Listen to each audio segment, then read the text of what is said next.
What does it mean to be a servant of God?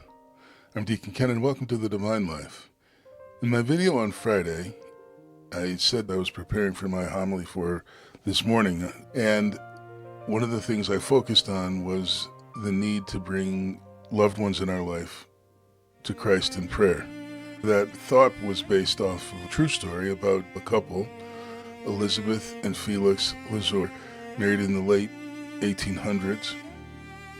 And Félix walked away from the faith, and his wife, Élisabeth, desperately wanted him to come back. She didn't argue. She simply prayed constantly, daily, about him having a conversion and coming back to the church. She would become very ill, and as the illness was causing hardships and pain and suffering, she began to journal all that she was praying about, the pain and suffering that she was experiencing, offering it all up for the conversion of her husband. When she passed, her husband found her journals. As he read them, he realized the depth of his wife's love, why she wanted him to convert, that she offered all of her suffering, not for her comfort, but for the love of her husband, and for him to come back to the church. He would come back to the church, join the Dominican Order, and become a priest. I asked the question at the beginning of the video, what does it mean to be a servant of God?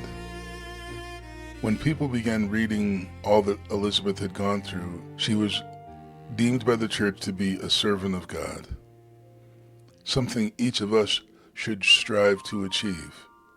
Tune in tomorrow and learn more. You and I, we are called to have that same level of faith.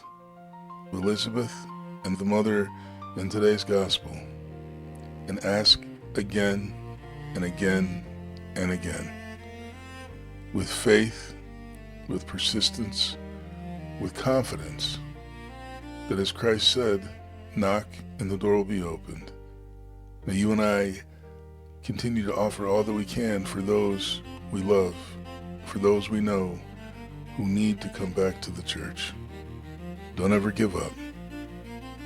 Bring them back in prayer again and again and again.